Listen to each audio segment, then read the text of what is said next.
Okay, I am back for part 3, and I think I've managed to fix the audio issue. I think I really wanted to get this out of the way so that moving forward, I think I can have an easier start. I think I just want to get the technical issues out of the way.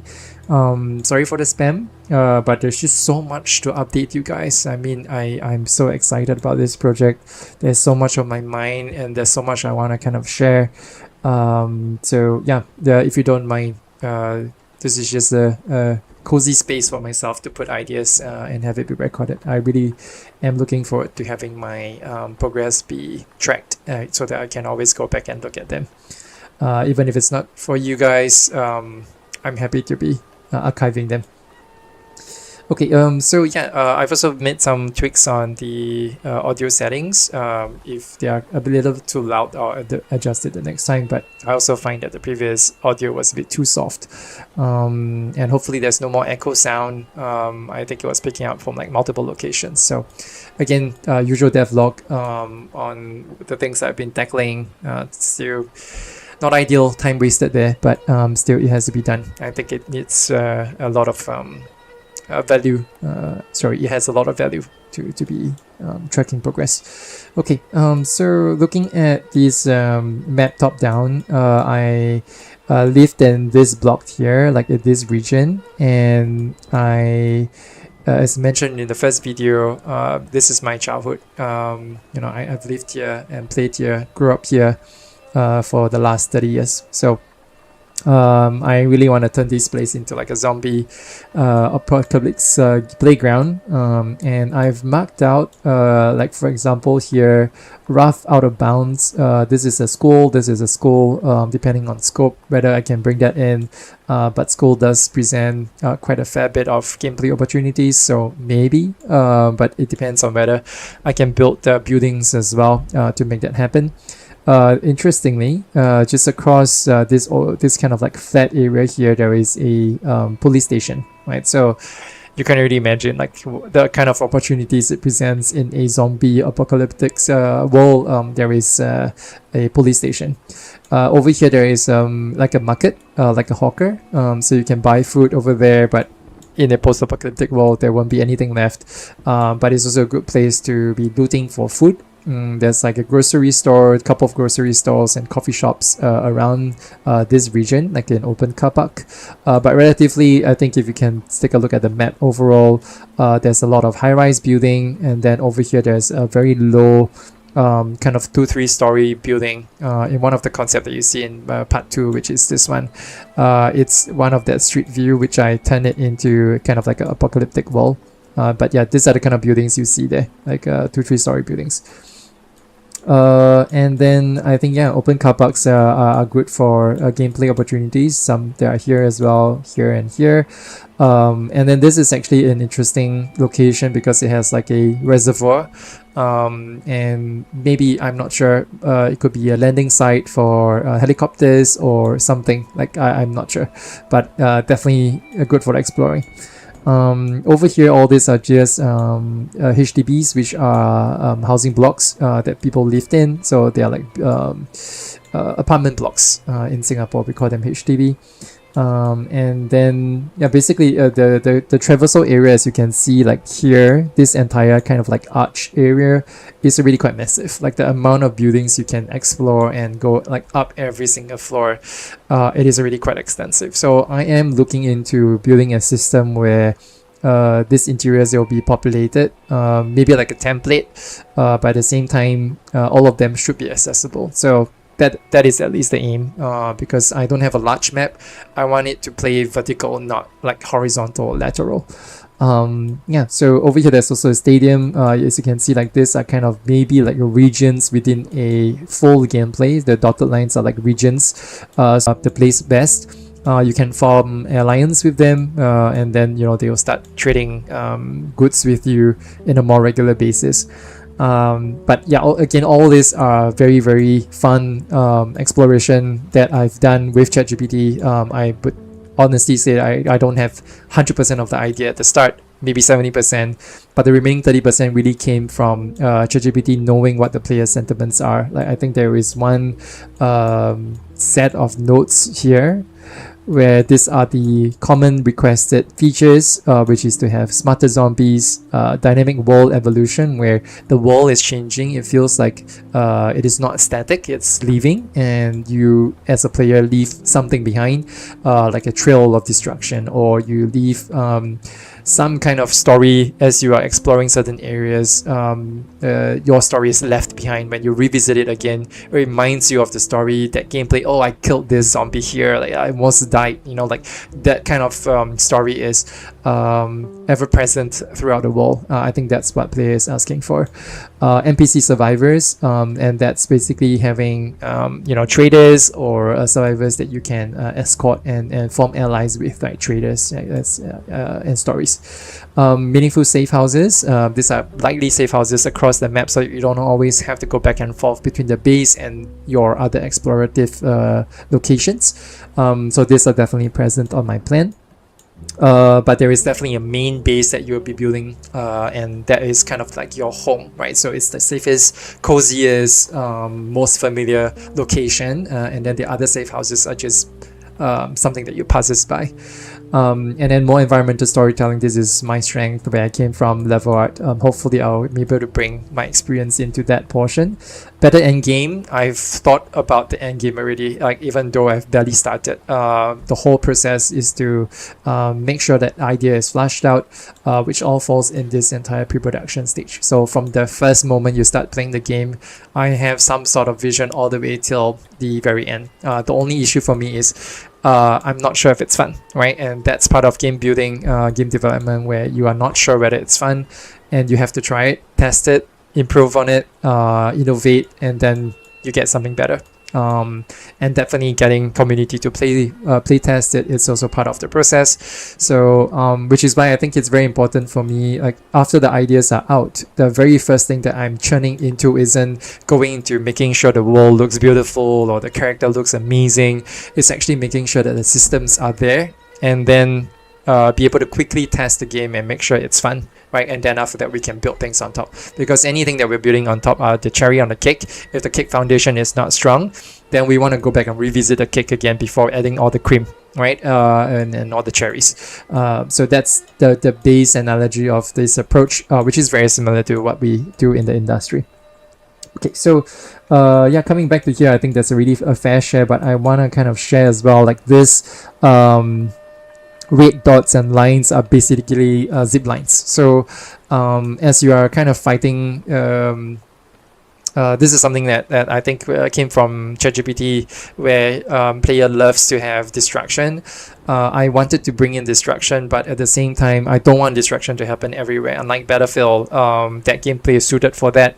I don't think mine is, right? So it's not just taking what is cool, but also making sure that feature fits well into my vision, that ties back into game direction, creative direction, art direction.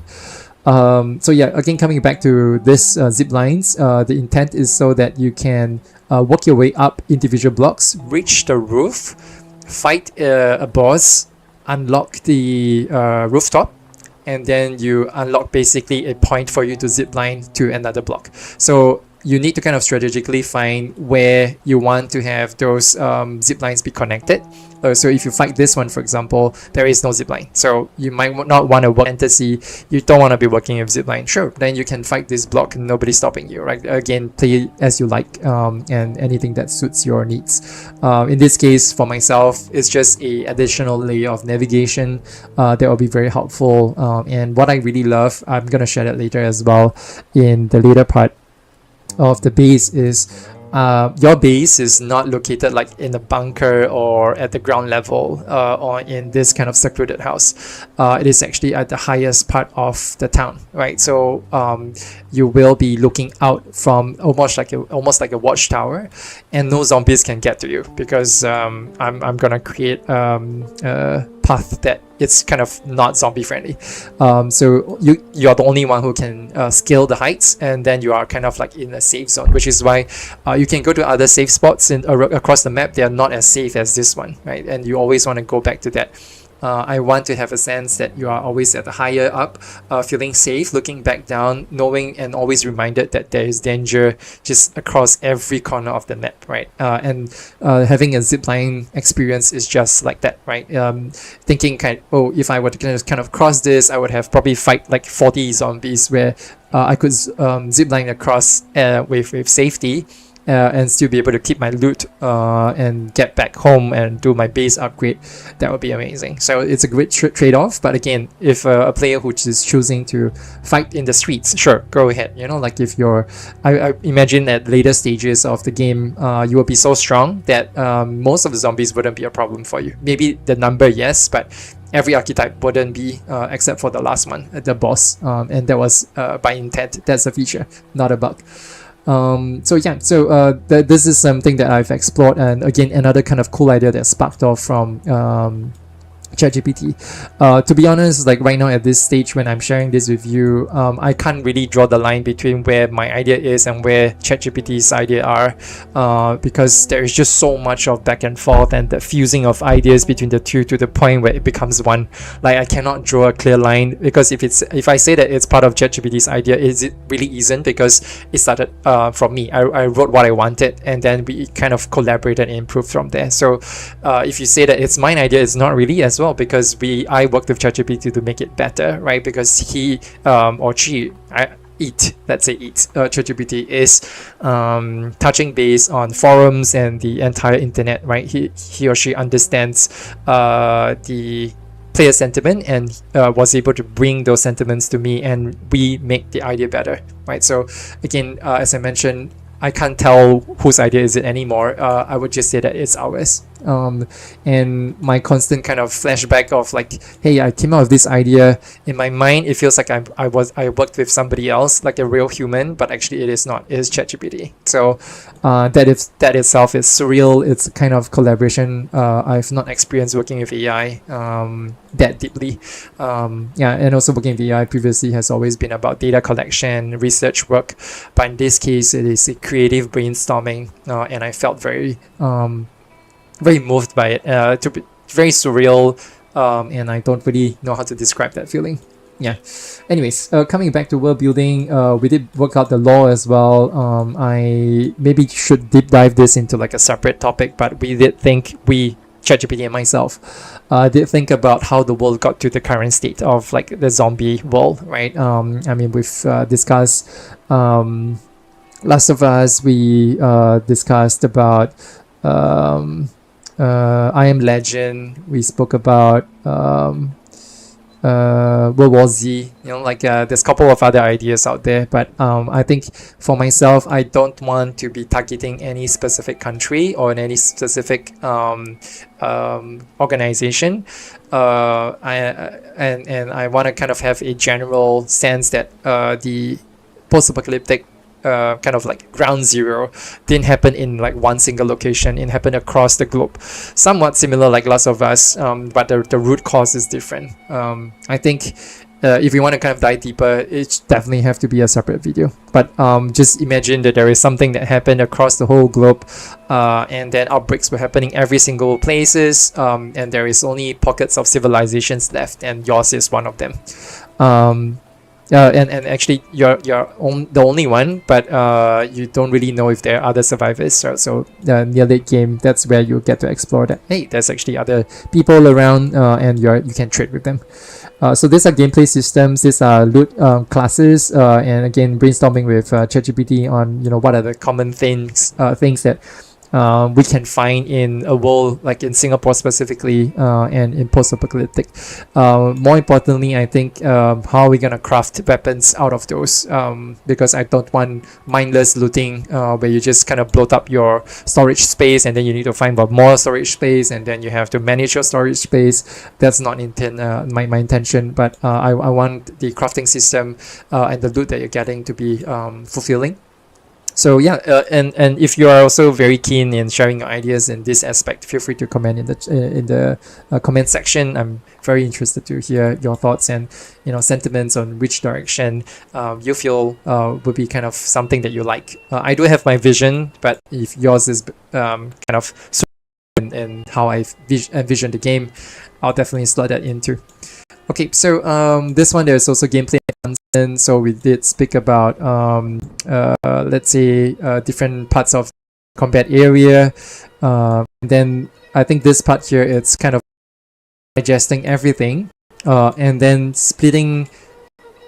This part is no longer AI. This part is me kind of taking and absorbing everything I know from what we've brainstormed together, breaking it down into like this 3 core experience that I want player to explore. So this is creative direction, this is a bit of game direction, a bit of narrative direction, and I want to share that right now based on my vision, and it is still kind of a very strong vision I have in mind, and everything that I'm building is along this line. This is truly mine.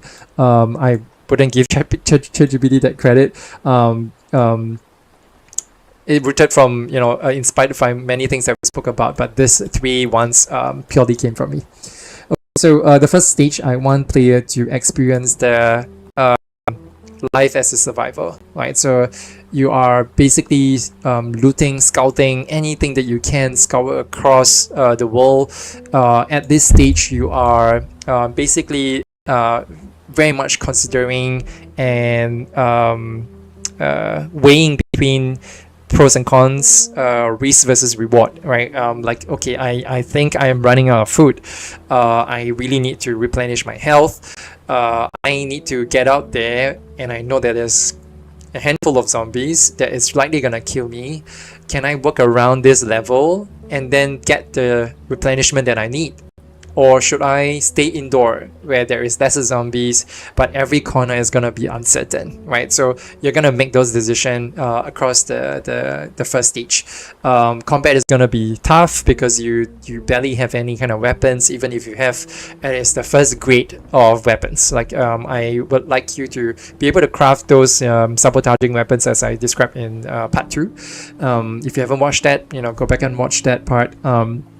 But yeah, those sabotaging weapons are basically things that you can craft while you're on the move, right? So you can basically put out your backpack, craft something, put it back again, and then now you have additional materials to work with. But those, let's say like a crowbar, like a very generic zombie land crowbar. A crowbar by itself is a tier 1 weapon, but if you craft it into a tier 2 weapon, it becomes stronger, it becomes much more deadly, right? So that's where you move to the later stages of the game. And crafting... How much money this will save us? What's that? I just built a budgeting app with Base 44. Look, Sorry. it pulls our expenses into one. That's the ad on YouTube. So yes, so coming back to this, I think the tier 2 weapons are much more deadly, but then they can only be crafted in your base, right? At like a workbench, and you need to kind of also weigh in like which weapon do you want to bring out for that specific mission.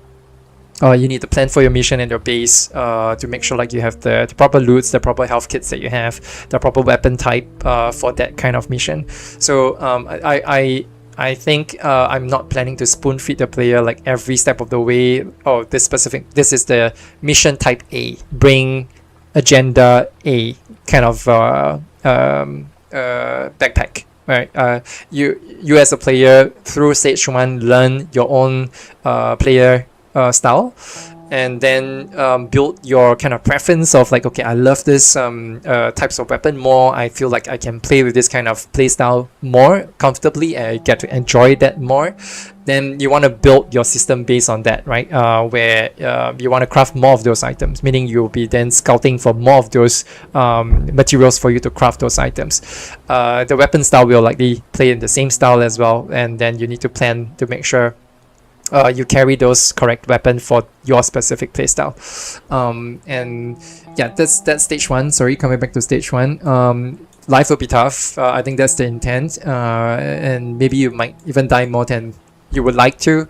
Hopefully not as punishing as other games, but still it won't be a walk in the park, because that is again by design to make sure that you are experiencing and be able to grow and enjoy the later stages. In the meantime, you also have lots of things that you would look forward to, right? Because you will be introduced to the base, you would be thinking, oh wait, great, if I upgrade this part of the base, I will get certain stats, I will get certain improvements, right? I will get food generated, and I don't have to worry about food anymore.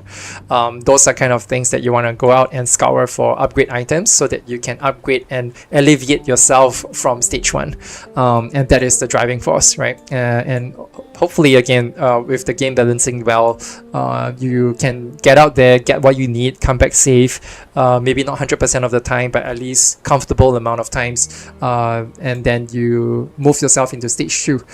Within each stage, there is also a breakdown of second to second, minute to minute, and hour to hour gameplay. That is something that I've learned, and if you can see from the player's perspective, what do you think from what's on the player's mind second to second, and what is minute to minute and hour to hour, and how that kind of hones out is it goes from very micro to macro, and then even further, right? So when I'm talking about like base building, that's where you'll be kind of okay. You want to work on something as a long-term goal. That's hour to hour. And then you come back to minute, which is that, okay, I need to make sure I get from this location to that location, right? And then street is, if I want to get from this location to that location, I'm going to cross this back alley, behind this door, into this very dark room. That's second to second, right? So as you can see, you go from the big planning to the actual execution to that moment-to-moment gameplay. Over here, as I've elaborated as well, hour to hour, it's navigating the street, right, from block to block, and then you are also having combat. Discover that the zombies are in certain archetypes. They behave a certain way. You don't really know how they would behave and how they would kind of attack you. So you're basically at this stage learning every of the system at the same time. It is going to be overwhelming, but hopefully not punishing. Instead, hopefully it's enjoyable. You'll be running errands, going back to base, making long-term planning of like, okay, I need to upgrade certain things and then go back out again to loot for more, right? So the initial feel, if it's balanced well, again, as I mentioned, it's going to be very addictive, right? Because you get to set your own goals, you get to plan your own goals, you get to plan your own mission, you get to execute it, and then the moment you come back and have a successful mission, it will be very, very rewarding. And then once you're back, you will feel like you want to go back out again, because you feel like, hey, I think it's possible, I think it's doable, right? I want to kind of do more to get that out. And then that trickles down to minute. Now you're discovering like again street to street, but then you're also finding new areas as you're exploring, like that whole kind of is it Age of Empire, where the map starts off with like almost black, right? And then you have this only small circle of your own base, but as you're exploring, it opens up and you start to learn about the map. Like there's no kind of like UI for you to navigate. You learn by looking into the world. That's something that me as a game developer working for many years, I have always been wanting to get the player to look into the world, not so much on the UI, right? The UI only comes up when you need to look for the things that you've picked up or when you're crafting. Other than those moments, get your head out and look into the world and explore and recognize streets, recognize blocks, right? And recognize where things are so that you can navigate without looking at the map. There will be a paper map feature that I'm hoping to get in as well.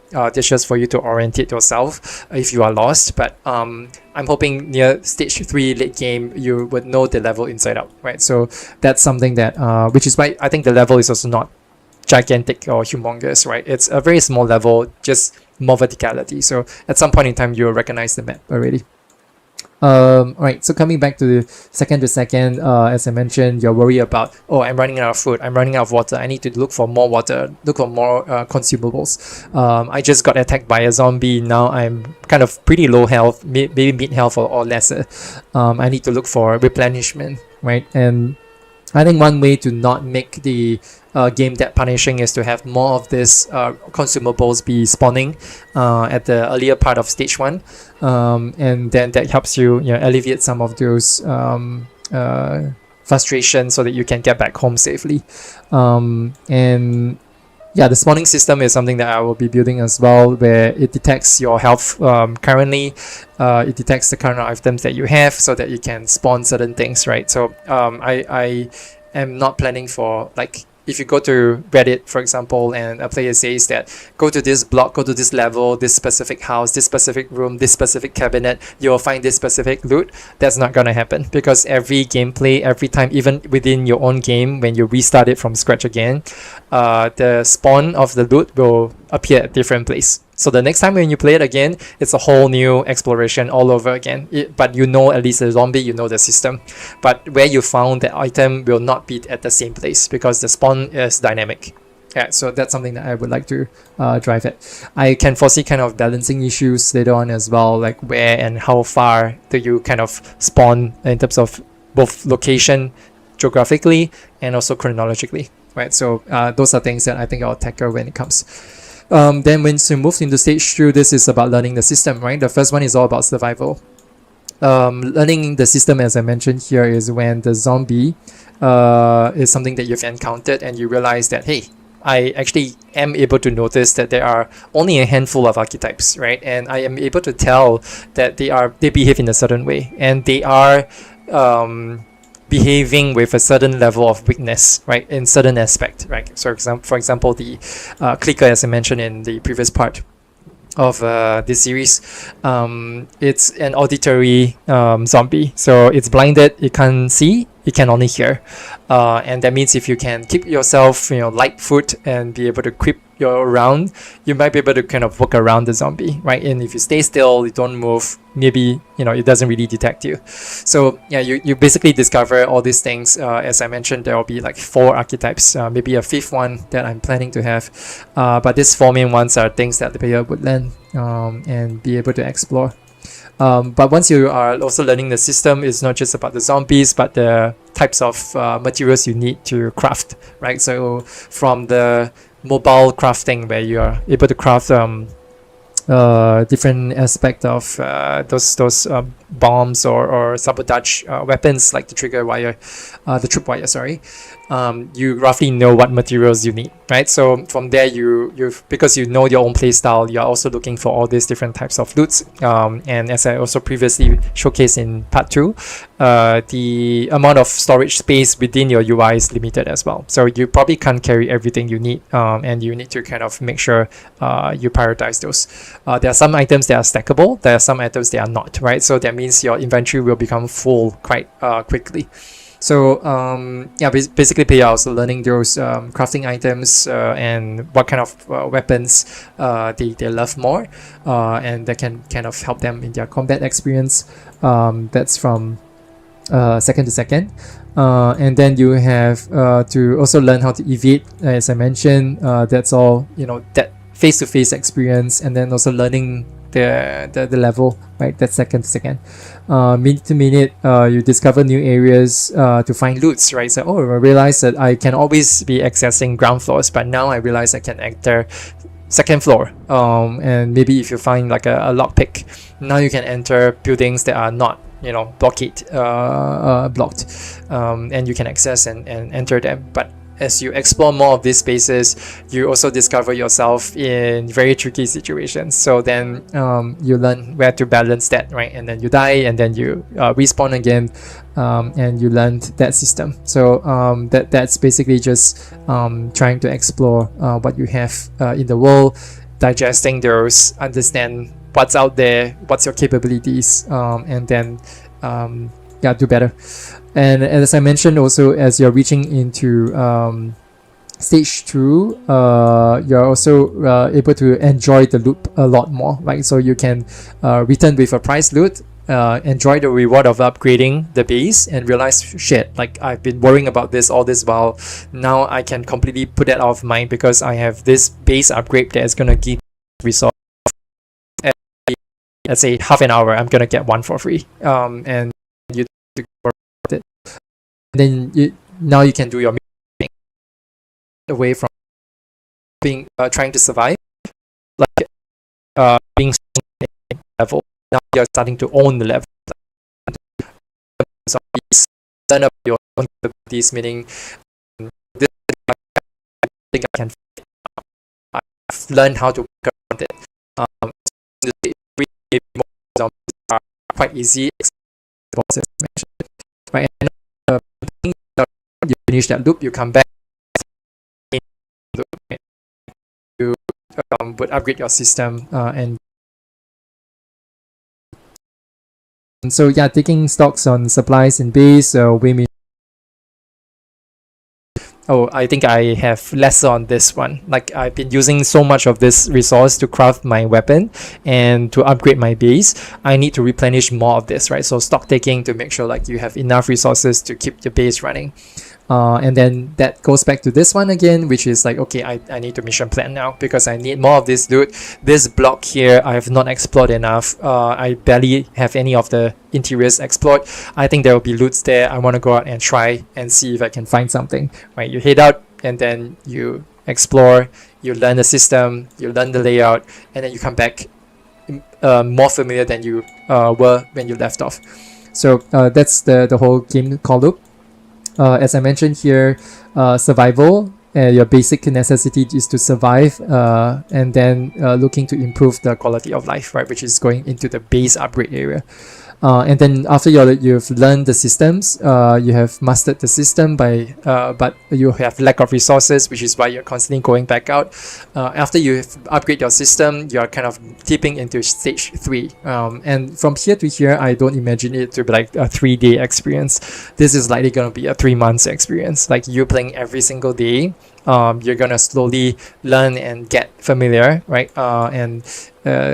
Yeah, it is not gonna be a speed through progress. You need to kind of go through a little bit of a grind to experience that. And then lastly, going to stage 3 is where you get to be really comfortable, right? Because now you have everything that is sustaining. You know the AI archetype. You have the resources to help you constantly feed you with resources to build the weapons that you need. In terms of crafting blueprints and upgrade blueprints, you have pretty much got most of them.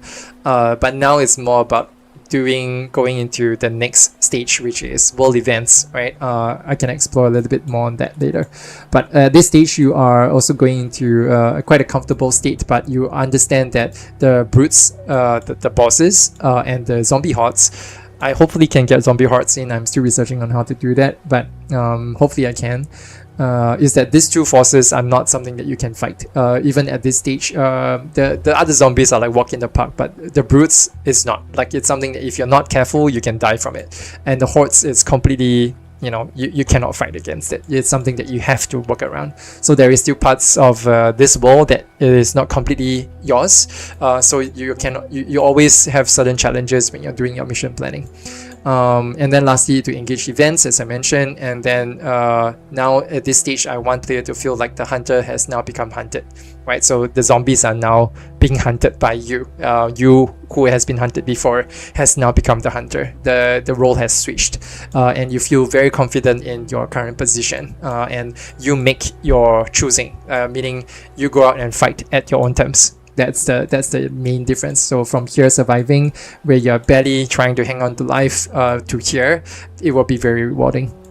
So yeah, again, I think I want to dive a little bit deeper into world events. There will be helicopter extraction, where it will draw in a lot of zombies to the area, and you need to find your way out, or rather plan your way out before approaching in.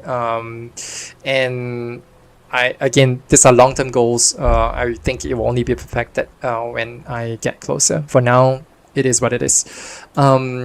But as I mentioned, world events like that, there will also be survivors that are stranded, for example, in a certain apartment block. You hear it through the radio, and then you locate where that is. You, at this point in time, know the level really well.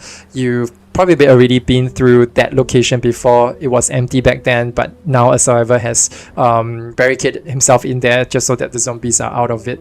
And then now it's your way to go and rescue that survivor.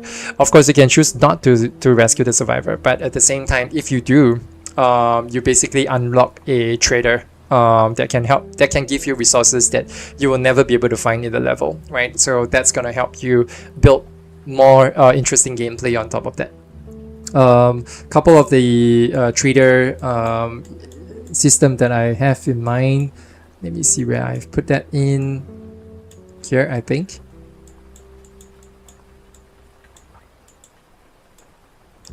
Here, yeah. So for example, you get to have a nicer food recipe. You get to get blueprints to upgrade your base.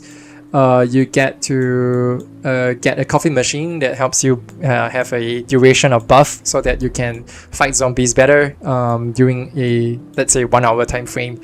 You get a fishing rod, so now you get to fish on the side of a river.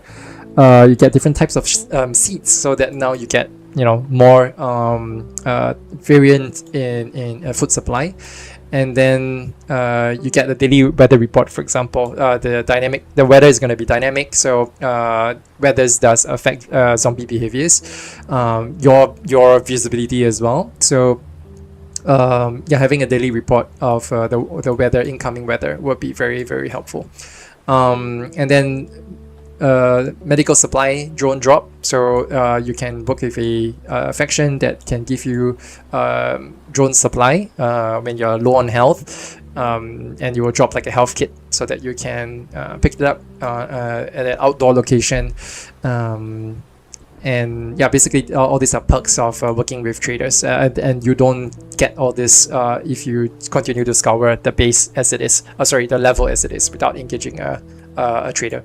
Yeah, and then you have let's see, courier services, which is to help transfer some of the faction, as I described earlier, from one part of your base. For example, as I mentioned, like somebody who is trying to get from the stadium to, let's say, this industrial area, and it needs to pass through your area. You'll hear the request coming through the window, the radio, and then you can jump in to accept the mission, and then you can head off to escort the NPC across the map. And then once that is in, it unlocks certain behavior, certain perks. Base upgrades, I think I'm already at 40 minutes length right now, and I will need to dive into like a separate video for the world systems. I haven't spoke about the EA archetype yet.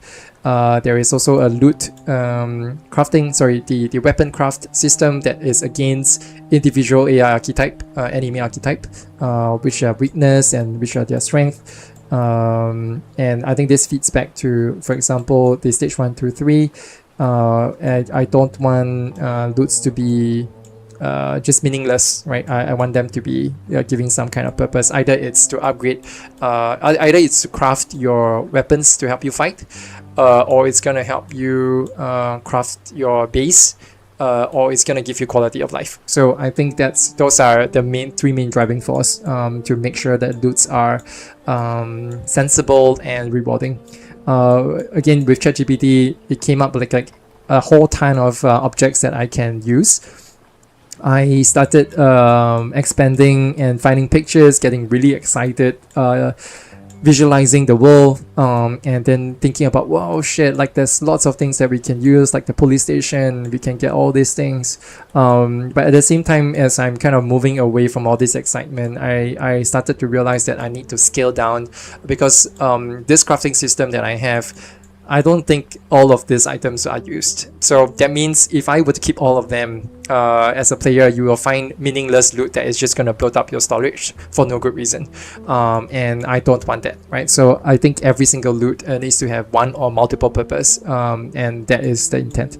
Yeah, so I'll split into a separate video. I think when we come back the next time, we can maybe start from here and then going down, and then moving towards the right here. A couple of systems, hopefully by then I would have progressed and I can share more updates there. Yeah, that's it. 40 minutes of talking. Thank you for sticking all through. If you already have, if you've been staying through, thank you so much for listening. I'm so excited about this idea, and I'm happy that there's people listening, and I can share my happiness with you. Take care. Bye.